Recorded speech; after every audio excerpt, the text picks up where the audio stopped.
If they see you before midnight, you die. The sentence didn't belong in a place like that. Not inside a rooftop restaurant glowing with gold chandeliers and soft jazz 37 floors above Manhattan. Not beside crystal glasses worth more than most people's monthly rent. And definitely not coming from a black waitress carrying a silver tray through a room full of billionaires pretending the world outside didn't exist. Ethan Caldwell slowly looked up from his 12-year-old Macallan, annoyed more than surprised. Across from him, 3 investors from Chicago stopped talking mid-sentence. One laughed under his breath. Another checked his watch like the interruption itself had wasted money. But the waitress didn't smile. She stood there perfectly still beneath the amber light, dark curls tied neatly behind her head, one hand gripping the tray tightly enough for her knuckles to pale. Her name tag read Naomi. Ethan studied her face for a second. No panic. No hesitation. Just urgency. Real urgency. "Excuse me," Ethan asked quietly. Naomi leaned closer, lowering her voice until only he could hear it. "You need to leave now, Mr. Caldwell." Ethan frowned immediately. Most people in Manhattan either wanted his money, his attention, or a photo beside him. This woman wanted none of those things. In fact, she looked terrified that he was still sitting there. Behind her, the restaurant skyline shimmered through the giant glass windows. Midtown traffic looked like rivers of white and red light beneath the rain. Somewhere in the distance, thunder rolled over the Hudson. The pianist near the bar kept playing like nothing was wrong. Ethan leaned back in his chair. "Do you normally threaten customers during dinner service?" One of the investors chuckled loudly. "Welcome to New York." But Naomi ignored them. Her eyes stayed locked on Ethan. "I'm not threatening you," she said softly. "I'm warning you." Ethan felt irritation crawl into his chest. He had spent 20 years building Caldwell Dynamics into one of the most powerful tech investment firms in America. Men twice her age became nervous around him. Senators returned his calls within minutes. Reporters waited outside, buildings hoping for one quote. Yet this waitress looked at him like none of that mattered. "Security," one investor muttered, waving toward the bar. "Get somebody over here." Naomi finally glanced around the room. The rooftop was crowded tonight. Politicians, venture capitalists, celebrity attorneys, the kind of people who paid $1,200 for a table because being seen mattered more than eating. But Naomi wasn't looking at them. She was looking at the exits. Counting. Ethan noticed it instantly. Front entrance. Elevator hallway. Emergency stairwell. Her eyes moved between them like she expected something. Or someone. "Who sent you?" Ethan asked. Naomi looked back at him immediately. "Nobody sent me." "Then how do you know my name?" For the first time, she hesitated. Just 1 second. But Ethan caught it. "Because they know your name," she answered quietly. A cold silence settled between them. The jazz music suddenly felt farther away. Ethan stared at her, trying to decide whether she was unstable or serious. The strange thing was, she didn't look unstable. She looked exhausted, like someone carrying a secret too heavy for one person. Near the entrance, lightning flashed through the windows, briefly turning the entire restaurant silver. Naomi checked the antique clock above the wine display. 11:54 p.m. Then she looked back at Ethan. "You have less than 5 minutes." Ethan almost laughed. Almost. But something stopped him. Maybe it was the way her voice shook slightly despite how controlled she seemed. Maybe it was because she never once asked him for anything. Or maybe it was because deep down, powerful men develop instincts about danger. And every instinct Ethan Caldwell had spent decades building was suddenly awake. One of the investors slammed his glass down. "This is ridiculous." A security guard near the bar finally started walking toward them. Naomi noticed immediately. "Listen to me carefully," she whispered. "When the lights flicker, do not go toward the elevators." Ethan's expression hardened. "What lights?" But before she could answer, the entire rooftop went dark for half a second, just long enough for the room to gasp. Then the electricity returned. People laughed nervously. Someone made a joke about Manhattan power grids. The pianist stopped playing. Naomi didn't laugh. She stared directly at Ethan. "Now you believe me," she said. The laughter around Ethan Caldwell's table faded almost immediately after the lights flickered. It was subtle at first, a pause too long between conversations, a nervous glance toward the ceiling. The kind of silence wealthy people hated because silence meant uncertainty, and uncertainty was the one thing money could not fully control. Ethan kept his eyes on Naomi. She had not moved. Not even after the room returned to normal. Her breathing stayed steady. Her shoulders remained square. But her eyes had shifted toward the front entrance again. Watching. Waiting. All right, Ethan said finally, lowering his glass onto the white tablecloth. Tell me exactly what this is. Naomi opened her mouth, then stopped. The security guard approaching their table had noticed the tension. Tall, broad shoulders, earpiece in place, one hand resting near his jacket pocket. Naomi immediately stepped back half a pace. Ethan noticed that too. Sir, is there a problem here? The guard asked politely. One of the investors pointed toward Naomi with obvious irritation. Yeah, she is telling our host he is about to die. A few nearby guests laughed uncomfortably. Naomi ignored them. Her focus stayed on Ethan alone. You cannot stay here, she said quietly. Not after midnight. The guard straightened. Miss, I need you to come with me. Ethan expected panic then. Apologies. Excuses. But Naomi only glanced toward the giant windows overlooking Manhattan. Rain streaked against the glass in silver lines now. Thunder rolled closer. The clock above the wine display read 11:56 p.m. 4 minutes left. Mr. Caldwell, she said carefully, if you trust the wrong person in this room tonight, you are not making it home. The sentence hit differently. Ethan felt it immediately. Because powerful men hear threats all the time. Most sound dramatic. Most sound emotional. But real danger usually sounds calm. Controlled. Efficient. Like hers. The security guard stepped closer. That is enough. Naomi looked at Ethan one final time before reaching slowly into the pocket of her black apron. Instantly the guard stiffened. Several nearby guests noticed and turned toward them. But Naomi only pulled out a folded white napkin. Nothing else. She placed it gently beside Ethan's whiskey glass. Read it after I leave, she said softly. Then she allowed the guard to escort her away through the crowded rooftop. Ethan watched her disappear between tables beneath the warm gold lighting. The jazz piano started playing again, though shakier now. One investor laughed under his breath. People are insane these days. Another adjusted his cufflinks, probably looking for a lawsuit. Ethan did not answer. His eyes stayed on the folded napkin sitting beside his drink. Outside, lightning flashed again. For one brief second, the entire skyline turned white. Then darkness swallowed the city once more.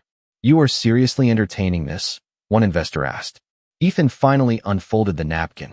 3 words were written in black ink. Not the elevators. Beneath it was a second line. They already paid someone inside. Ethan stared at the message. The handwriting was neat. Careful. Not rushed. He slowly looked toward the elevator hallway across the rooftop. 2 men in dark suits stood near the entrance now. They looked ordinary at first glance. Wealthy. Polished. Forgettable. But something about them felt wrong. Neither one was drinking. Neither one was speaking.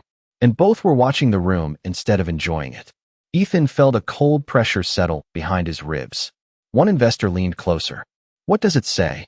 Before Ethan could answer, every phone on the table lost signal at once. One by one, tiny icons disappearing from screens across the rooftop.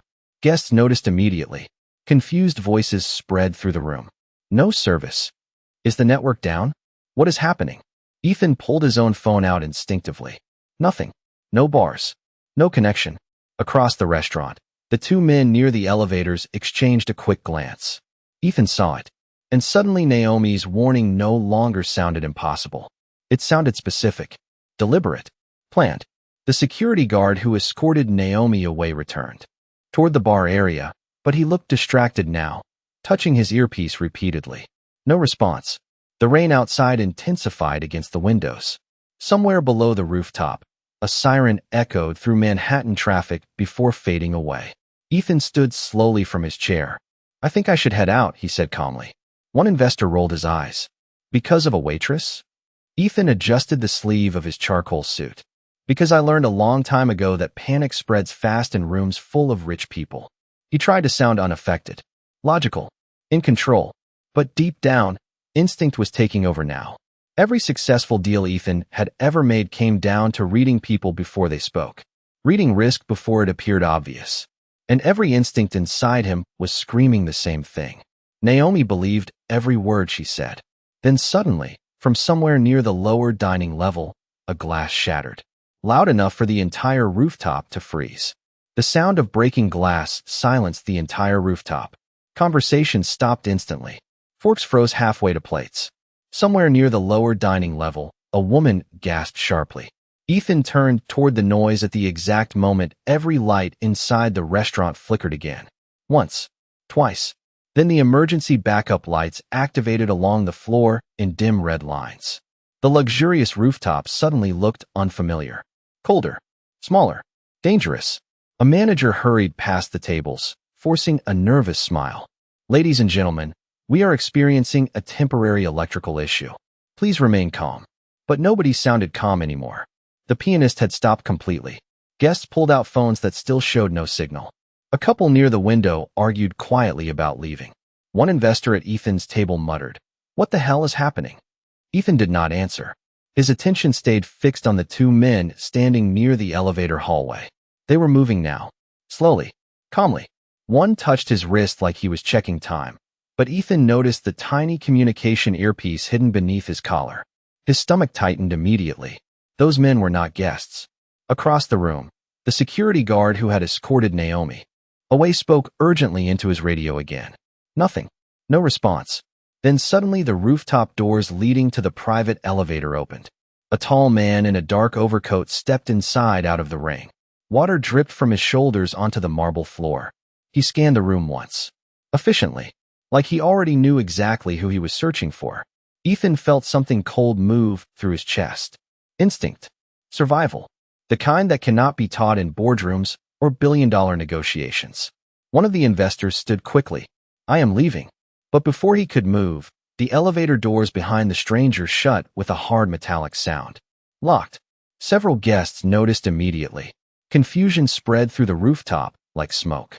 Why are the elevators not working? Can somebody open those doors? I want security now. The stranger in the overcoat remained near the entrance, expressionless beneath the dim emergency lighting. Then another man appeared beside him. Then another. None of them spoke. They simply watched the room. Ethan slowly folded Naomi's napkin inside his jacket pocket. Not the elevators. They already paid someone inside. Suddenly the sentence felt terrifyingly real. One investor grabbed Ethan's arm. "Do you know these people?" Ethan kept his voice low. "No." But even as he said it, his mind was racing. He had spent years inside rooms filled with politicians, investors, defense contractors, and private intelligence firms. He knew what organized behavior looked like. This was organized, deliberate, planned long before tonight. The rooftop manager approached the strangers cautiously, trying to maintain professionalism. "Gentlemen, I am going to need to ask." He stopped mid-sentence after one of the men quietly showed him something inside his coat pocket. The manager's face lost all color immediately. Then he stepped backward without another word. Fear spread across the room faster after that.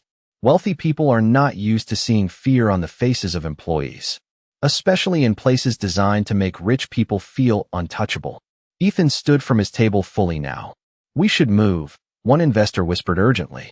"Move where?" Another snapped. "Back." Ethan glanced toward the emergency stairwell across the rooftop. Still clear. For now.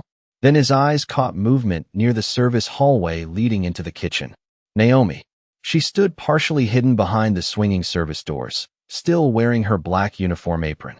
The red emergency lights reflected softly across her face. She lifted one hand slightly. Not waving. Signaling. "Come now." Ethan hesitated only a second. Every rational instinct told him this made no sense. Following a waitress through a service corridor while unknown men quietly locked down a luxury rooftop restaurant sounded insane. But something deeper had already decided for him. Because Naomi had known everything before it happened. The lights. The elevators. The timing. Even the panic unfolding right now. One investor grabbed Ethan's sleeve again. "Where are you going?" Ethan looked toward the elevator hallway one last time. One of the strangers was staring directly at him now. No confusion. No uncertainty. Recognition. Ethan felt the blood drain from his face. They were not searching the room anymore. They had already found him. Then Naomi spoke from across the service hallway, her voice barely louder than a whisper. "Mr. Caldwell," she said, "if you stay another 60 seconds, you will not leave this building." The moment Naomi spoke, Ethan moved. Not because he fully trusted her yet, but because every second standing still suddenly felt dangerous. Behind him, confused voices continued rising across the rooftop. Wealthy guests demanded answers.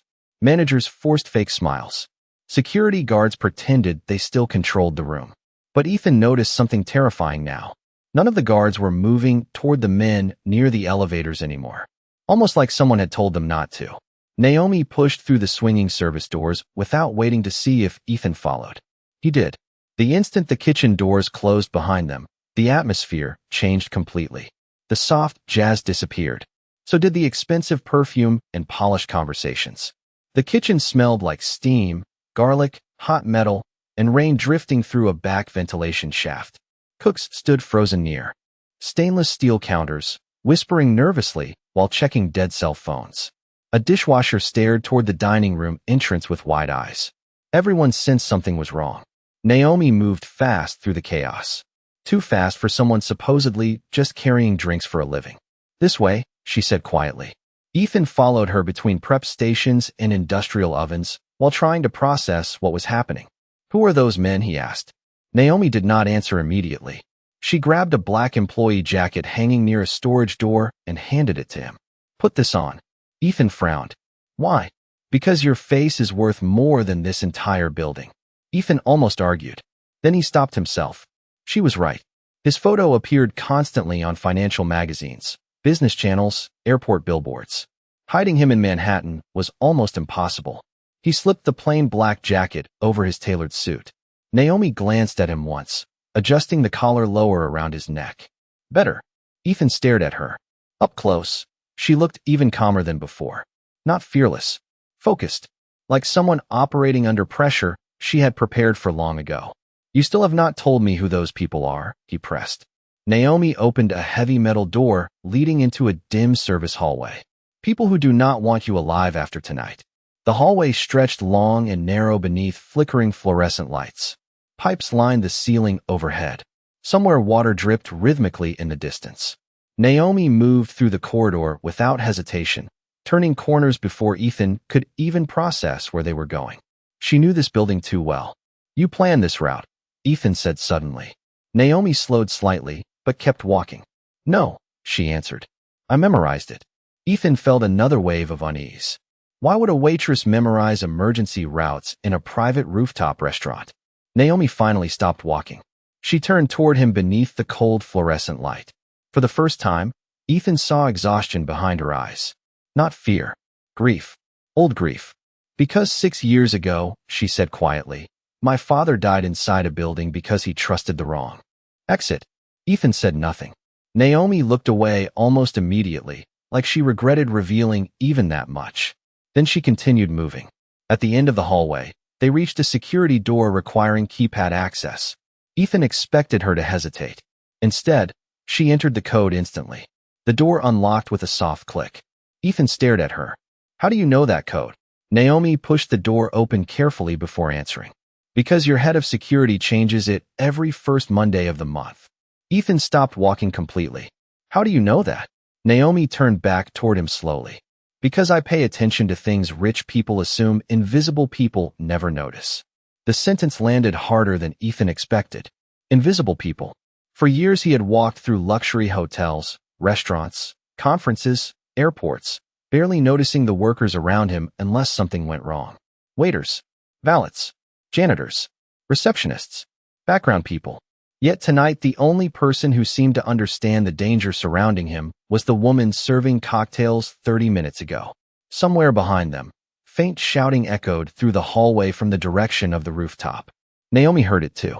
Her expression tightened immediately. "They know you are gone." Ethan felt adrenaline rise sharply now. "Who exactly is trying to find me?" Naomi reached into her apron pocket and pulled out a small silver flash drive. She held it tightly for 1 second before placing it into Ethan's hand. "The answer is on that drive," she said softly. Ethan looked down at it. Plain silver. No labels. No markings. "What is this?" Naomi's eyes met his again. "The reason my father died." Then suddenly the emergency lights above them flickered red. Once. Twice. A loud metallic door slammed somewhere nearby inside the service level. Naomi's face changed instantly. Not panic. Calculation. She stepped closer to Ethan and lowered her voice. "Listen carefully," she whispered. "Someone inside your company helped them get access to this building tonight. Ethan stared at her in disbelief. That is impossible. Naomi shook her head slowly. No, Mr. Caldwell. Her voice became colder then. Sharper. What is impossible is that all of this happened without someone close to you opening the door first. For several seconds, Ethan Caldwell could not speak. The fluorescent lights above them buzzed softly while the silver flash drive rested heavy in his palm. Someone inside your company helped them get access to this building tonight. The words repeated inside his head with brutal clarity. Impossible. That was what he wanted to believe.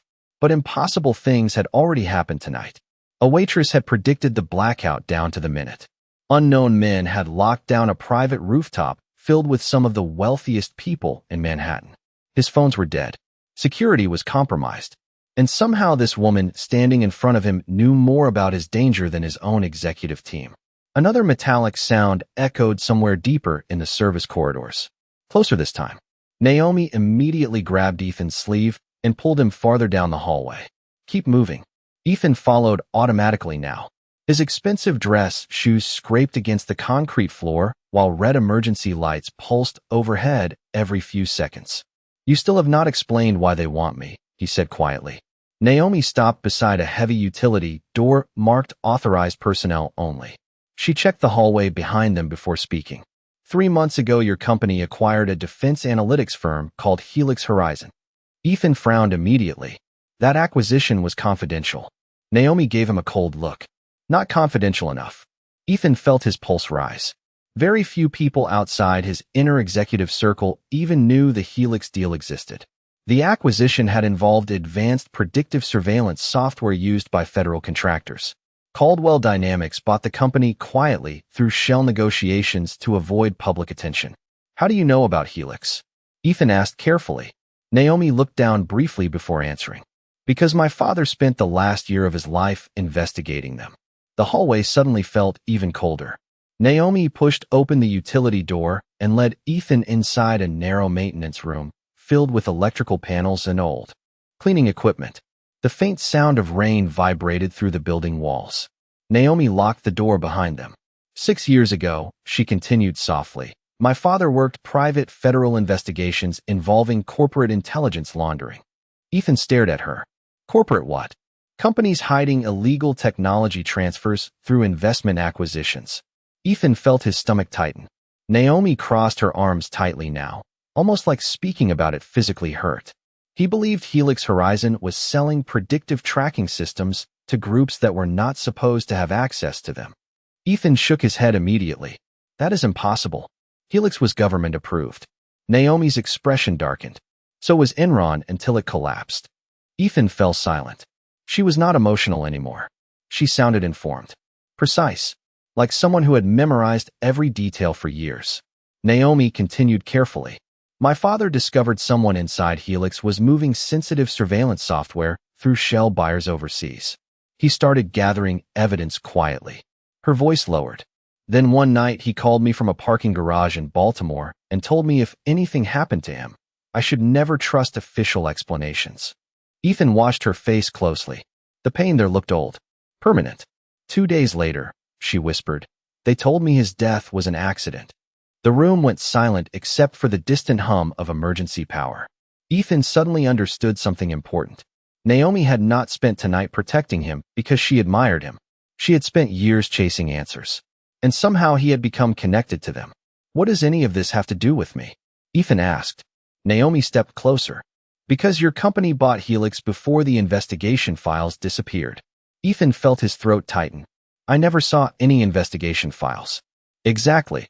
Naomi pointed toward the flash drive in his hand.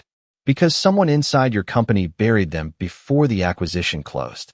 Ethan looked down at the drive again. What is on this? Naomi answered immediately. Financial transfers. Offshore accounts. Internal emails. Surveillance logs. Then, her eyes hardened.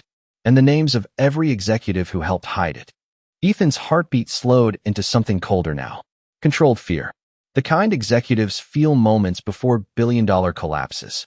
Who else knows about this drive? Naomi hesitated. Too many people now. A loud bang suddenly echoed outside the maintenance room. Both of them froze instantly. Voices drifted faintly through the hallway beyond the door. Male voices. Searching. Ethan instinctively stepped backward.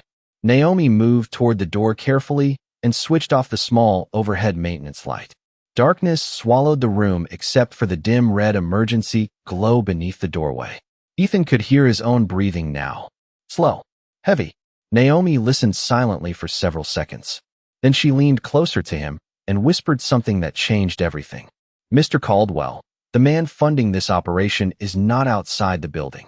Ethan stared at her through the darkness. Naomi's voice dropped even lower. He came to dinner with you tonight.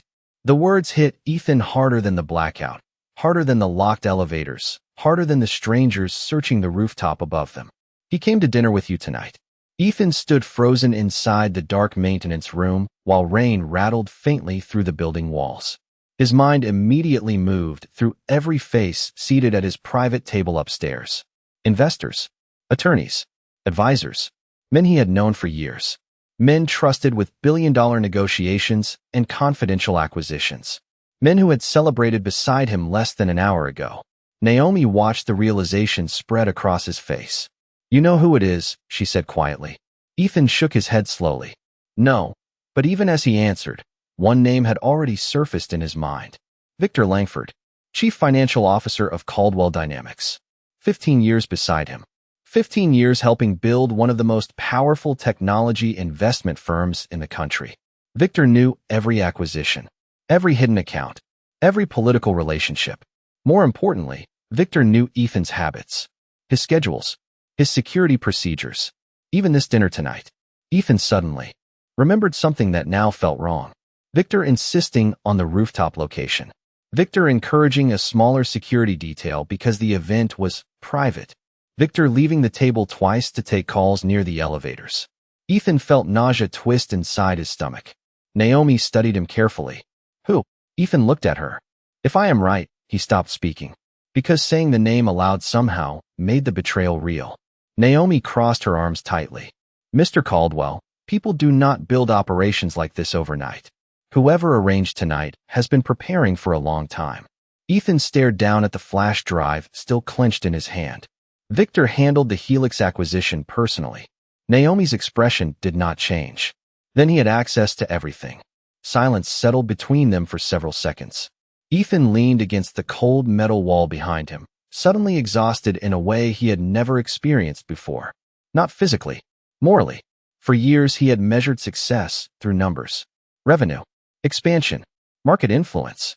He bought companies the way other people bought watches. Fast, efficient, strategic.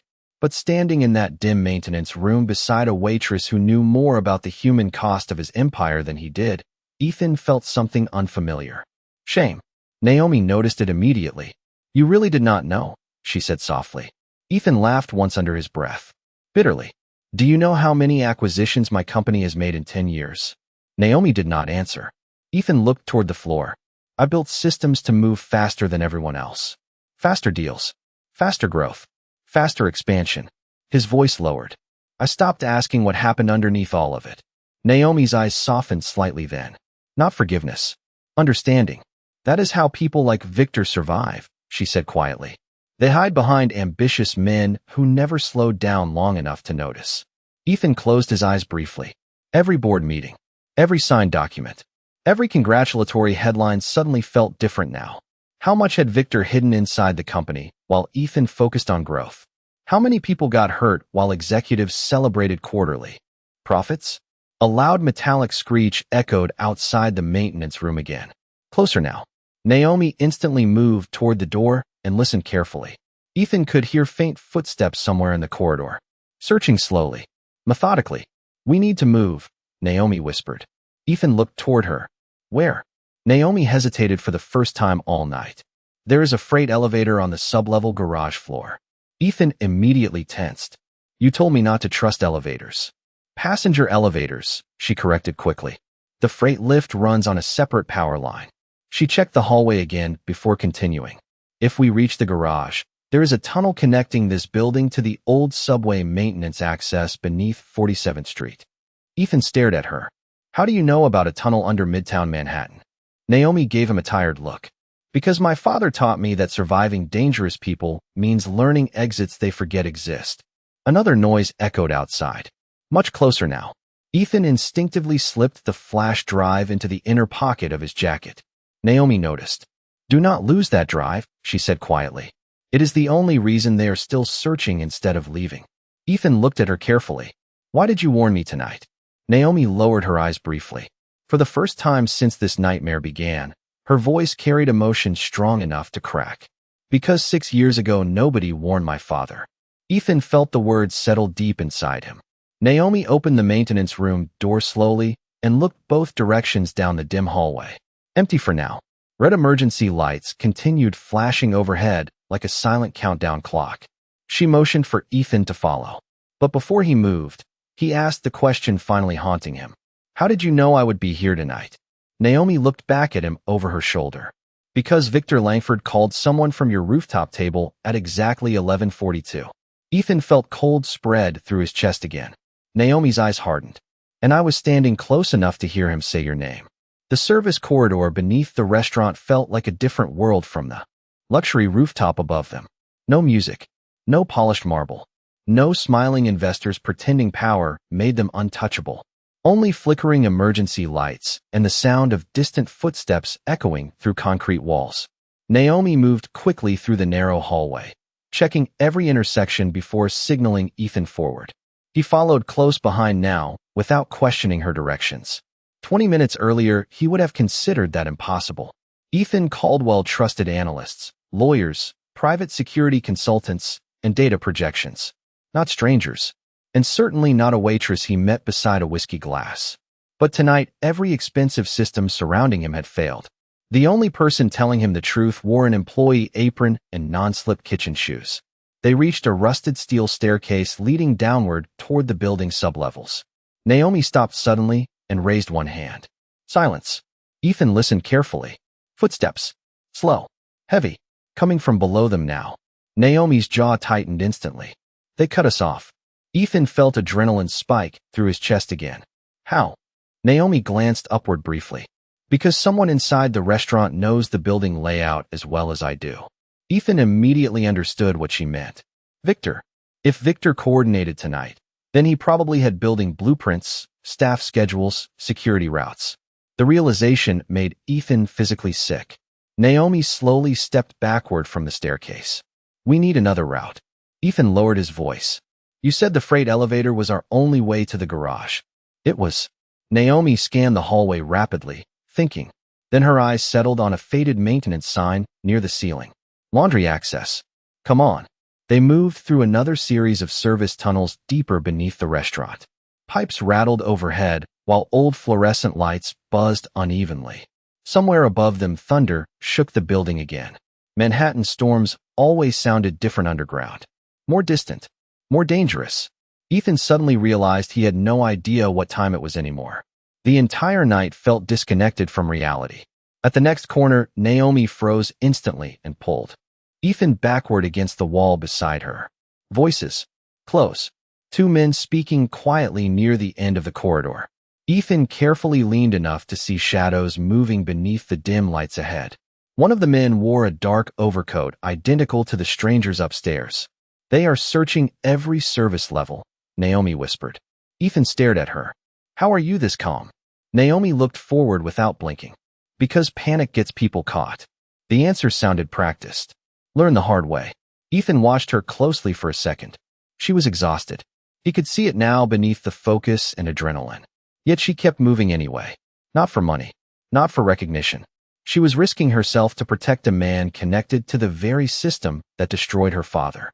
Ethan suddenly asked something he had not considered before. "Why did you stay at this restaurant?" Naomi glanced toward him briefly. "What? If you knew dangerous people were connected to my company, why work here?" Naomi's expression darkened slightly. "Because powerful men talk too much when they think workers are invisible." Ethan fell silent again. The sentence hit painfully hard because he knew it was true. For years he had discussed acquisitions, negotiations, private deals in restaurants exactly like this one, while waiters refilled glasses beside him unnoticed. Naomi carefully checked the hallway again. The voices ahead faded farther away. She motioned Ethan forward. They slipped quietly through a narrow laundry corridor lined with rolling carts and industrial detergent containers. At the far end sat an old freight elevator with scratched metal doors and a dim overhead light flickering above it. Naomi immediately pressed the call button once. Nothing happened. Ethan's chest tightened. Naomi pressed it again harder. Still nothing. No, she whispered under her breath. Ethan stepped closer. What is wrong? Naomi looked toward the elevator control panel. The power indicator was dark. They shut it down remotely. Ethan ran a hand across his face in frustration. Then what now? Naomi looked around rapidly before spotting a locked maintenance cabinet beside the elevator. She moved toward it instantly and opened it using a small key hidden beneath the bottom frame. Ethan stared at her again. You really prepared for this? Naomi grabbed a flashlight from inside the cabinet. No, she said quietly. I prepared for surviving people like them. Suddenly voices echoed from the corridor behind them again. Closer this time. Ethan turned sharply. Shadows moved across the far wall beneath the emergency lights. Naomi grabbed his arm immediately.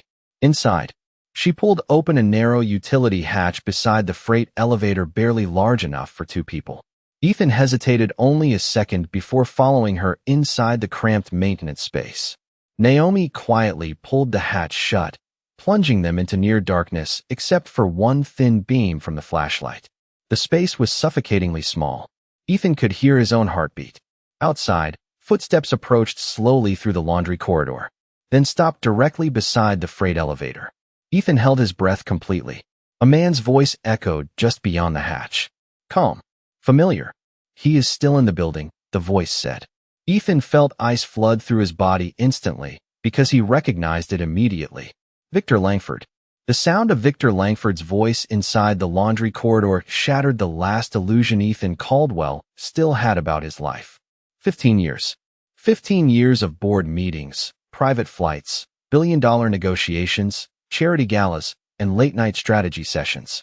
15 years trusting the man, now hunting him through a dark service level beneath Manhattan.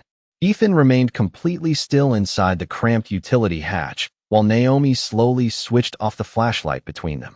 Darkness swallowed the narrow space instantly. Outside, footsteps echoed across the concrete floor near the freight elevator. He cannot leave the building, Victor said calmly. Calmly, like this was another business operation to manage before midnight. Another voice answered him. Security teams are searching the upper floors now. Victor exhaled sharply. Then search smarter. Ethan closed his eyes briefly. He knew that tone. Victor used it during acquisitions when executives disappointed him. Controlled irritation hiding underneath absolute confidence. Naomi leaned slightly closer to Ethan in the darkness. He could barely see her face now. Only the outline of her eyes reflecting faint emergency light slipping through the vent beside them. Do not move, she whispered. Ethan nodded once. Outside, Victor continued speaking. He has the drive. That means someone warned him before the lockdown. Silence followed for a second. Then Victor spoke again, colder this time. Find the waitress. Ethan felt Naomi tense instantly beside him. She worked tonight under the name Naomi Brooks, Victor continued. But that is not her real identity. Ethan slowly turned toward her in surprise. Naomi kept her eyes forward. One of the men outside asked, Who is she? Victor answered immediately. Daughter of former federal investigator Marcus Brooks. Ethan felt the air leave his lungs. Naomi had hidden many things tonight, but somehow hearing her father's name spoken aloud by Victor made the entire nightmare feel bigger. More connected. More personal. Marcus Brooks died years ago, another man said. Victor laughed quietly. Exactly why his daughter should have stopped digging. Naomi's breathing remained steady somehow. Ethan could not understand it. Hearing the man connected to her father's death, standing only feet away, should have broken her composure. But she stayed silent. Focused. Stronger than anyone Ethan had ever known inside a crisis. Outside, footsteps moved closer to the utility hatch. Ethan's entire body tightened. Through the thin metal vent, he could see the shadow of polished dress shoes stopped directly outside their hiding place. Victor again. She has been following Helix accounts for years, Victor said quietly. Smarter than her father, unfortunately. Ethan felt Naomi's hand suddenly grip his wrist hard in the darkness. Not from fear, warning him not to react. Victor continued speaking like a man discussing quarterly profits. Marcus Brooks thought exposing offshore surveillance transfers would change something. A short pause followed. It did not. Ethan stared into darkness while anger slowly replaced fear inside him. Not just because Victor betrayed him, because Victor sounded proud of it. Proud of destroying people who tried to stop him. Another voice asked carefully, "What if Caldwell already opened the drive?" Victor answered immediately. "Then tonight becomes damage control instead of cleanup." The hallway fell silent after that. Ethan could hear rain rumbling faintly through the building above them. Somewhere in the distance, alarms echoed across another floor. Then finally Victor spoke one last time. "Find them before the police regain communication access." Footsteps began moving away down the corridor. Slowly the sounds faded into the distance until silence returned again. Naomi waited several more seconds before carefully reopening the utility hatch. The corridor outside sat empty beneath flashing red emergency lights. Ethan stepped out first this time. His face looked different now. Harder. Older somehow. Naomi noticed immediately. "You heard enough," she said quietly. Ethan stared down the hallway where Victor disappeared moments earlier. "Marcus Brooks," he said softly. "Your father was right about everything." Naomi lowered her eyes briefly. That did not save him. Ethan looked at her then. Really looked at her. The exhaustion. The discipline. The grief she carried every second tonight while still risking herself to protect him. "Why did you keep going after all these years?" he asked quietly. Naomi answered without hesitation. "Because people like Victor survive when good people decide being tired matters more than truth." Ethan felt those words settle deep inside him. For years he had measured strength through power, wealth, influence, control. But standing beneath Manhattan in a maintenance corridor beside a woman who lost everything and still refused to quit, Ethan suddenly understood how weak his world actually was. Naomi glanced toward the dead freight elevator. "We cannot stay here." Ethan nodded slowly. "Then where do we go?" Naomi hesitated before answering. "There is one place Victor will never expect you to run." Ethan frowned slightly. Naomi looked directly at him beneath the flashing red lights. "Back upstairs." Going back upstairs sounded insane. Ethan Caldwell stopped. Walking the moment Naomi said it. Every instinct told him the rooftop restaurant was now the most dangerous place in the building. Victor controlled security. The elevators were compromised. Armed men were searching every level. Returning to the center of the chaos felt suicidal. But Naomi was already moving through the dim corridor again with calm urgency in her steps. "Victor thinks fear will make you run underground," she whispered. "That is exactly why he sealed the exits below first." Ethan followed beside her, trying to process how quickly his entire understanding of power had collapsed tonight. For years he believed influence meant control. Money opened doors. Connections solved problems. Security teams protected people like him from becoming vulnerable. But now his billion-dollar empire felt useless compared to the instincts of one woman carrying grief instead of privilege. They reached another staircase leading upward toward the restaurant levels. Voices echoed faintly from above. Naomi stopped near the stairwell door and listened carefully. "The rooftop guests are probably being evacuated now," she said quietly. "Which means Victor will want to disappear before outside authorities regain communication access." Ethan frowned. "You think he is leaving?" Naomi looked directly at him. "No, I think he is trying to leave with everything." Ethan immediately understood. The flash drive. The evidence. If Victor escaped tonight before federal agencies regained communication systems, years of corruption could disappear forever. Ethan slowly reached into his jacket and touched the drive again. Naomi noticed. "You still have one advantage," she said softly. "Victor believes you are confused." Ethan almost laughed bitterly. "I am confused." "No," Naomi corrected him. "You are finally paying attention." The words stayed with him as they climbed the final staircase toward the restaurant service level. The closer they moved toward the rooftop, the louder the noise became. Guests arguing. Managers shouting directions. Emergency alarms pulsing faintly through the building. The illusion of luxury had completely collapsed now. When Naomi carefully opened the service door, leading back toward the kitchen, the restaurant looked almost unrecognizable. Half the lights remained dark. Broken glass glittered across parts of the dining floor. Wealthy guests crowded near emergency exits, demanding answers into useless phones. Several security guards argued with building staff near the elevator lobby. Panic had stripped the room of elegance completely.